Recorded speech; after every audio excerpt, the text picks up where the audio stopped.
Up to 150,000 people are thought to have descended on London to hear Tommy Robinson and Elon Musk say things like this. You either fight back or you die. An outbreak of violence was perhaps to be expected as their followers fought with police, separating them from anti-racism protesters in Whitehall.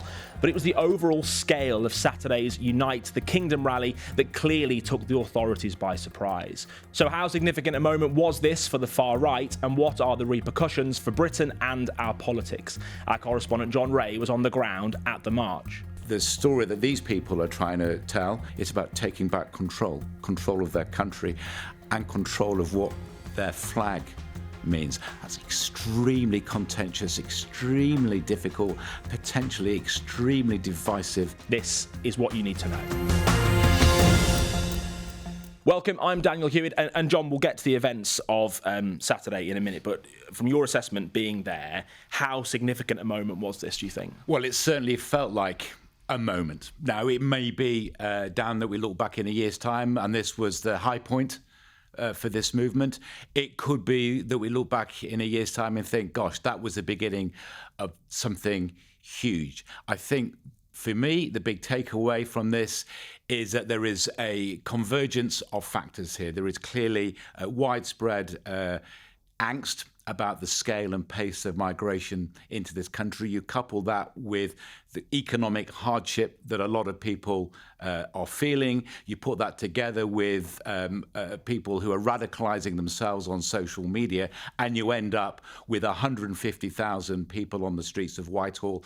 And Tommy Robinson, who we know is a convicted fraudster, he has convictions for violence too. He's addressing a crowd of supporters on a stage outside Downing Street, and he's welcoming the world's richest man to his cause. So that is something that is really giving everybody a lot to think about. We'll get on to that in a moment, the kind of the broader meaning of all of this. Let's go back to the violence that we saw. 150,000 people who attended, around 25 were arrested, with 26 officers injured. What did you see of this violence? Well, you need to explain why it happened, and you need to say immediately that the vast majority in this crowd weren't there for a fight. This wasn't the usual sort of rent-a-crowd bother boys of the far right that you might have expected to see.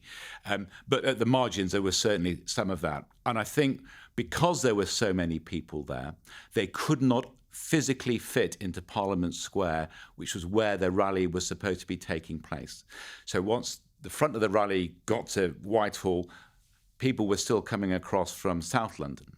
And there were enough of these people to get round the side and head up into Trafalgar Square. Apologies to those who haven't got a grasp of the geography of central London, but it essentially meant this, that the anti-racism march, much smaller in number, were effectively surrounded on both sides by the flag-waving contingent, and the police were trying to keep them safe within that. And the violence that we saw was when police were trying to make space for the Stand Up to Racism demonstrators to leave safely.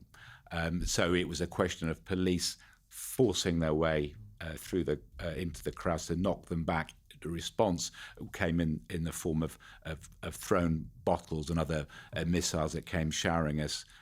And that went on for, I think, more than an hour before police could sort of clear the area so the Stand Up to Racism people could make their way home safely. Was it obvious to you, and you mentioned before you had a conversation with a police officer, that the authorities, the police, were not expecting this scale, this size of crowd? I think that was clear. Look, in the run-up to this, Tommy Robinson talked about putting 1 million people onto the streets. Now, that's an ambition. On the day, he said, there are 3 million people here. Well, of course there weren't. I think 150,000 feels like a good estimate. But I was talking to a police officer at the beginning of this, and very early on, by 9:30 when we arrived, it looked like it was going to be a huge demonstration. They said, look, there is absolutely no way are they going to get everybody safely from South London, around Waterloo Station, where the march began, up into Parliament Square. It just can't happen. There were just too many people to fit into that space. You spoke to some of the people that were there at this Unite the Kingdom march, and they explained why they take it to the street. Let's take a listen to that. Sooner or later, we're going to be the minority in our own country, and that's scary. I mean, some of it is to do with population. We're not having as many children anymore. Is that not a racist thing to say? No, I don't think so. Our country is at breaking point. We can't take no more. There should be a limit on who comes in. They should all be processed properly. If they come in and they want to integrate and they want to work and pay taxes like the rest of us, that's absolutely fine. I'm here because of England. I'm not here for any colour, any religious views. I'm standing my ground, that's it. We see so many different flags. Every country is allowed to fly their flag. Every country. So are we. We're right in what we're doing. If they want to call us far right, so be it. We're right, we believe in what we're doing. What struck me there was the amount of kind of the kind of Union flag and the St George's flag on display, kind of where how many people were kind of dressed kind of like that versus people just kind of turning up in their like regular clothes and having to listen to the speeches. Well, because that looks like kind of slightly comical the way they're dressed. Well, first of all, there were people dressed as St George. There was a Scottish bagpiper. There were some people who'd taken the day to dress up. But I think, for much of my life, for anybody to be marching under the Union flag, unless it was a specific day of national celebration, you would wonder about their motivations and whereabouts on the political spectrum they are. The flag has always been this kind of contested symbol in this country. Yeah. If it flies outside your town hall or outside Buckingham Palace, fine. If it's flying outside your neighbour's hood, outside your neighbour's house, you might wonder what they are. What they're doing is saying, we are reclaiming our flag as a symbol of national pride and patriotism. Of course, there are plenty of other people who look at those displays and find it extremely, extremely intimidating. As a nation, we've been having this sort of strange relationship with our own flag for decades. But what I have never seen is that many people flying the Union flag, the flag of St George, the St Andrews, Saltaire. There was a Welsh flag there as well. Fair few American flags as well, which of course is interesting and speaks about how this movement on the right of politics is developing away from the mainstream media and is about what is happening online. I saw as many photographs of the American blogger Charlie Kirk, whose murder a few days before the march certainly galvanised a great deal of anger.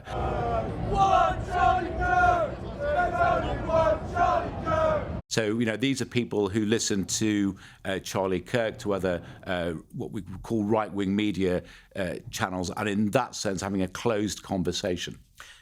I was going to ask you that about kind of mainstream media and how people perceived you. I mean, we're a mainstream media organisation. I would say I'd have to take a stab in the dark and say that people at that march are probably not going to listen to this podcast, and if they are, they're probably looking for us to say the wrong thing in their eyes. What is it like? What was it like being amongst a crowd that let's be honest, view ITV, BBC, Sky sometimes as the enemy? Yeah, well, absolutely. We are seen as if not the enemy, then part of the problem. We were setting up to do a live broadcast into our earlier bulletin, and we had to not do it because we attracted a group of people who started off sounding pretty friendly and conversational and then said they were going to be checking exactly what I said, and if they didn't like what I said, they were going to try and stop us broadcasting. So there's a lot of that animosity there.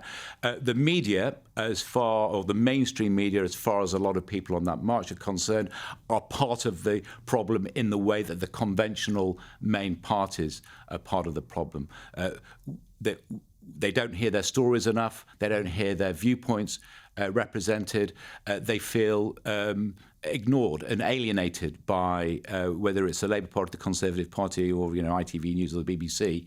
We are sort of part of the problem, and certainly not part of their conversation when they're talking about solutions. So, if there was really one takeaway I would take from this is, I spoke to more than a dozen people there, either on camera or off camera, and there was not one person there who had any faith in the present British political establishment, whether that's Conservative or Labour, had any confidence that they were capable of addressing their frustrations, which manifests itself front and centre as migration, but of course goes much deeper in probably decades of economic difficulties. Certain irony in a march that talks about you can't say anything these days, and then you're trying to say something on the news and they're stopping you. Yeah, not a point I wanted to make to these guys, but yes, absolutely. The sort of element of free speech, but only for a certain group of people.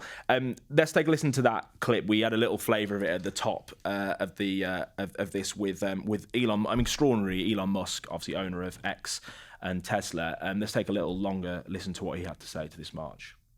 Whether you choose violence or not, violence is coming to you. You either fight back or you die. You either fight back or you die. And that's the truth. Today, Elon, I think the British public are telling the world that they're ready to fight back. Good. Yes. Come on, Great Britain. Oh! Come on. Some will say it's incendiary. Yeah. There are people today who are saying that the police should be looking at what Elon Musk said. It's a difficult judgment to say whether he was actually inciting violence. And I think the legal opinion I've heard today is that he's probably within the law in what he said. But what an extraordinary sight. Here's a man fresh from the MAGA movement now appearing to be wanting to be part of a similar kind of thing in the United Kingdom. Extraordinary. There was a counter-protest, stand up to racism. 5,000 people attended that. Such a small number compared to the bigger crowd. What did you make of that? I was surprised about the comparative small size of the stand up to racism march. Only 5,000 there. Over the weekend. I think we can hear from a little of what they had to say. Take a listen. They keep on targeting more people. First it was just, we just want to stop illegal immigration, and then now they're talking about remigration, just deporting people who've been here for like 20 years, people like my parents, who are here now legally. If anyone, cares to look at the facts, it's absolutely not true. But it appeals to a kind of sector of the population who are willing to kind of believe that kind of populist rubbish. We all know it's not true. You can speak freely, but you should be held accountable if you're spreading a hate and racist rhetoric. I'm a descendant of a Holocaust survivor, and I'm going to carry on marching against these people forever.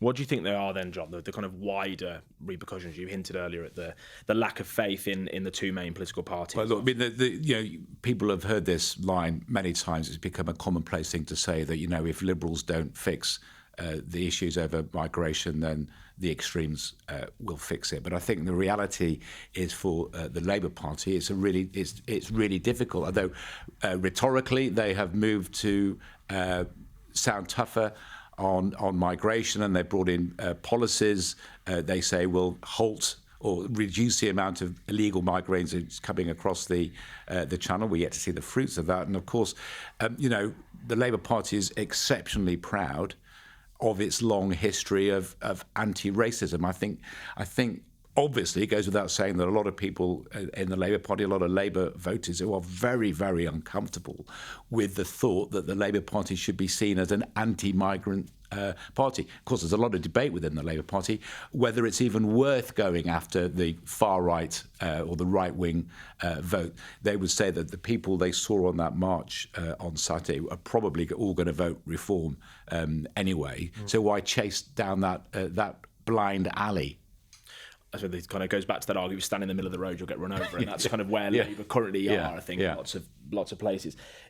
Let's talk about reform for a second, then, because publicly Nigel Farage has attempted time and time again over the last year or so to distance himself from Tommy Robinson. In fact, I saw an interview recently where Nigel Farage was making the case of that it was him that got rid of the BNP, that it was his political movement under UKIP that got rid of the far right. He was putting himself forward as the solution.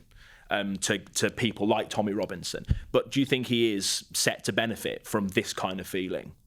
I think so. I think he's very wise to try to separate reform from the street and violent end of the anti-migrant movement. In a way, you know, Dan, if you forgive me for somebody with a slightly longer memory than you, I go back as far as the 1979 election, where there was some concern then about the rise of the far-right National Front Party. Margaret Thatcher was widely credited with a nod and a wink to the far right over the issue of immigration.